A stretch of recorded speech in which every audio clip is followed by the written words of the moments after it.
The flashbang detonates 2 feet from the door, and for a half second, the world is nothing but white noise and pressure. Then you move. Weapon up, eyes adjusting, scanning corners in a room you've never seen before. Because somewhere behind the next wall, there's a hostage whose life depends on what you do in the next 4 seconds. Most people will never know what this feels like. But you do. Because you're one of roughly 150 people on the planet who belong to the FBI's hostage rescue team. This is your life as every FBI hostage rescue rank. This video is a dramatization for entertainment and educational purposes. All details are drawn from publicly available information, and specific operational methods remain classified. The FBI's hostage rescue team was founded in 1983 as the United States' only full-time federal counterterrorism tactical unit.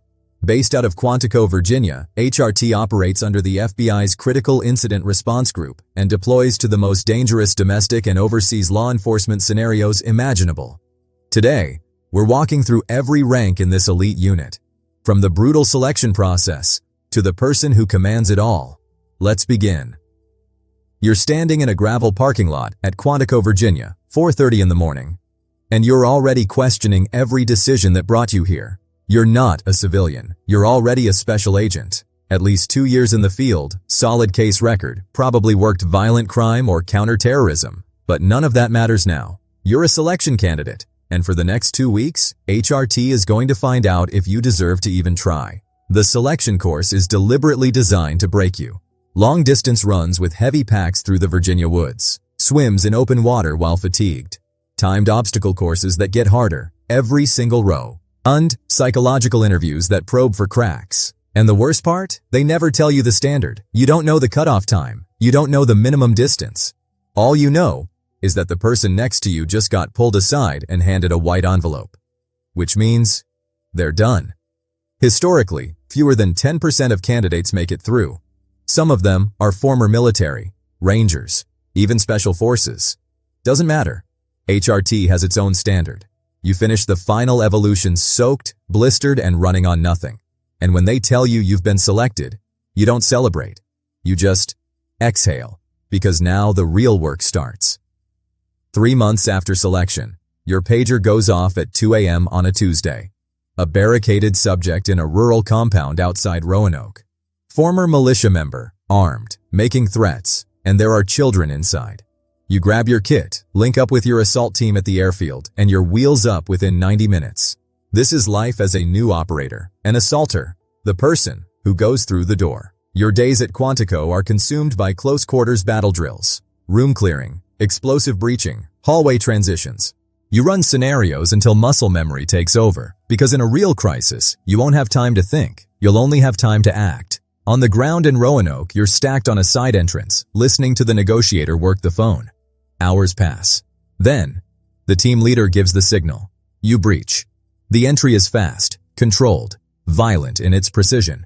Every corner, every doorway, every shadow gets addressed in sequence. The children are located, moved to safety. The subject is taken into custody. The whole thing, over in under 40 seconds. Afterward, nobody shakes your hand. Nobody writes your name in the paper. You pack your gear, fly back to Quantico, and at 6 a.m., you're back on the range. That's the deal. You don't do this for recognition. You do it because someone has to, and you're one of the few who can. But here's where things shift. You haven't moved. In 9 hours. You're lying prone on a rooftop in a mid-Atlantic city, eye pressed to a Schmidt and Bender scope, watching a third-floor window, 400 meters away. Inside, a suspect with a hostage. Outside, a negotiation that's going nowhere. You're now an HRT sniper observer, and your role has split in two. Half the time, you're a precision marksman, capable of making shots at distances and angles that most trained shooters wouldn't attempt. The other half, you're an intelligence gatherer. You're the team's eyes. You report movement, count heads, note behavioral patterns. Describe the layout of a room based on what you can see through a gap in the curtains. Your observations feed directly into the tactical plan. If the assault team goes in, they'll know where to go, because you told them. And then, there's the other reality. The one you train for constantly, and hope you never face. The moment when the negotiation fails, the hostage is in imminent danger, and you hear one "what says" poured in your earpiece. One word, that means you take the shot. You've rehearsed this 1,000 times, ballistic calculations, wind adjustments, trigger discipline. But the weight of it never gets lighter, because this isn't a range target, it's a window, with a human being on each side. You hold your breath, you wait, and tonight, the negotiator breaks through, the suspect surrenders. You quietly break down your position and disappear. Nobody ever knew you were there. Your performance hasn't gone unnoticed. The call comes in while you're running a live fire exercise at Fort A.P. Hill, a hostage situation developing at a federal courthouse in Virginia. But this time, you're not just grabbing your rifle and falling in line. You're the team leader, 6 operators, looking to you for the plan. You've been with HRT for nearly a decade now, and every breach, every standoff, every overseas deployment has built toward this. The transition from operator to leader is brutal in its own way. You still train alongside your team. Same runs, same drills, same shoots, but now you also carry the planning. You're the one studying building schematics at 3 in the morning. You're the one deciding which entry point gives the best chance of success, with the lowest risk to hostages. You're the one who briefs the assault plan, assigns positions, and then leads from the front. At the courthouse, the situation escalates. The subject has barricaded the main hallway, and a judge and 2 staff members are unaccounted for. You position your snipers, coordinate with the negotiation cell, brief your team on 3 contingency plans. When the green light comes, you lead the entry yourself. Afterward, your team debriefs for 2 hours. Every step, every decision, dissected. Because at this level, good enough doesn't exist, only better. Now comes the real test. You're standing in a mobile command post outside a warehouse in Newark, and you have 4 screens, 3 team leaders, and exactly 0 margin for error. As a senior team leader, you're no longer running a single team into a single crisis. You're orchestrating the entire tactical response, assault teams, sniper observer pairs, tactical emergency medical support. Every asset falls under your coordination. The Newark operation involves a suspected trafficking network and multiple hostages in an industrial complex with limited entry points. You're syncing breach times across 2 buildings, with separate assault elements. You're managing a live feed from aerial surveillance. You're on a secure channel with a DEA liaison who has source intelligence. That changes the picture every 20 minutes. And through all of it, you have to make decisions that balance speed with safety, aggression with precision. This is also where you start interfacing with agencies beyond the Bureau, joint operations with JSOC elements, coordination with CIA when the mission touches foreign soil. You've seen how the interagency world works, and it's messier than any breach you've ever executed. But you make it work. Because the mission demands it. And because the people on the other side of that warehouse door don't care about bureaucracy. They just need someone to come get them. And then, everything changes. For the first time in your career, you're wearing a suit to work more often than a plate carrier. As an assistant unit chief, your role has shifted from the tactical edge to the institutional backbone. You're at the Pentagon 1 week, briefing Department of Justice officials on HRT's readiness posture. The next week, you're at Quantico, reviewing training doctrine and approving equipment acquisitions.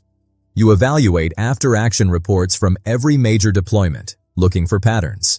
What worked, what failed, and what needs to change before the next crisis. You manage personnel decisions, oversee the selection pipeline, and advocate for resources in budget meetings where people have never heard a flashbang in their life.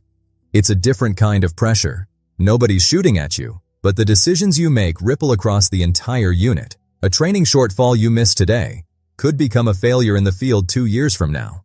Some operators struggle with this transition. They miss the stack, the breach, the clarity of direct action. But you've come to understand something most people never do. The mission doesn't just happen in the moment. It happens in the years of preparation before it. And now, you've reached the top. It's 3 in the morning when the Situation Room calls. Coordinated threats in 3 cities. A federal building in Chicago, a transit hub in Atlanta, an embassy overseas. As HRT commander, every asset, every operator, every aircraft in the unit answers to you.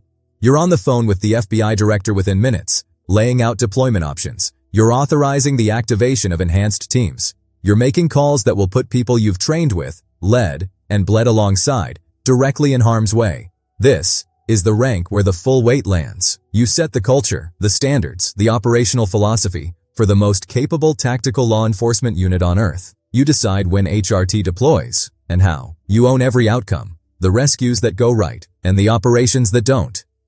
There is no one above you in this chain who understands the tactical reality better than you do.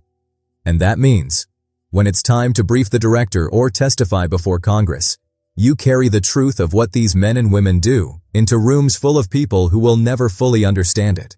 Your legacy isn't a medal, it isn't a headline. It's whether the team you leave behind is better than the one you inherited.